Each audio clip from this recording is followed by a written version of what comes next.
నమస్కారం. టీవీ6 న్యూస్ వార్తలకు స్వాగతం. ముందుగా వార్తల్లోని ముఖ్యాంశాలు. నర్మెట ఆయిల్ ఫామ్ ఫ్యాక్టరీ ప్రారంభానికి సీఎం రేవంత్. రైతు భరోసా నిధుల పంపిణీతో 3 రోజుల ఉత్సవాలు. వ్యవసాయ సాంకేతికతల ప్రదర్శనకు రైతు ఉత్సవాలు. రైతులకు కొత్త అవకాశాల కోసం ప్రభుత్వం చర్యలు.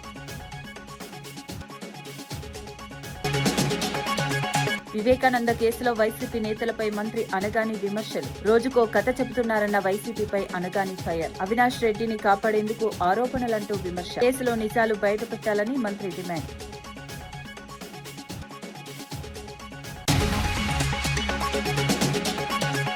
గ్రాఫిక్స్ అభివృద్ధిపై ఏపీ తెలంగాణ ప్రభుత్వాలపై కవిత విమర్శ. ప్రచారం కోసం గ్రాఫిక్స్ తో ప్రజలను మోసం చేస్తున్నారన్న వాస్తవ అభివృద్ధి లేకుండా ప్రచారమే జరుగుతోందన్న విమర్శ. ప్రగతిపై దృష్టి పెట్టాలని ప్రభుత్వాలకు కవిత సూచన. లిక్కర్ స్కామ్ పై జగన్ మౌనాన్ని ప్రశ్నించిన వర్ల రామయ్య.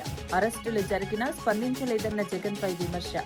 లిక్కర్ పాలసీలో అవకతవకలపై ఆరోపణలు. పూర్తి స్థాయి దర్యాప్తు చేయాలని డిమాండ్.